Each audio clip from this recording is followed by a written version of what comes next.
और Punjab food authority का 42वां board इजलास मनसूबों की मंजूरी। इजलास की सदारत secretary price control and commodities management doctor एहसान भुट्टा ने की।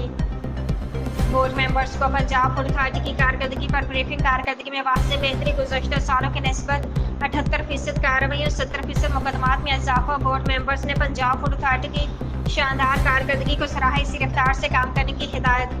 पंजाब में मज़बा खानों की चेकिंग पंजाब फूड अथॉरिटी करेगी।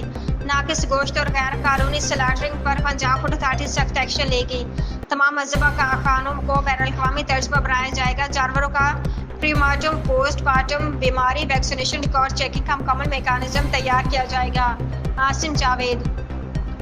स्लॉटर हाउस और गोश्त की चेकिंग के लिए 94 वेटरनरी स्पेशलिस्ट भर्ती किए जाएंगे। चेकिंग के निज़ाम को मौसर बनाने के लिए नई गाड़ियां स्क्वाड में शामिल की जाएंगी। DG food authority.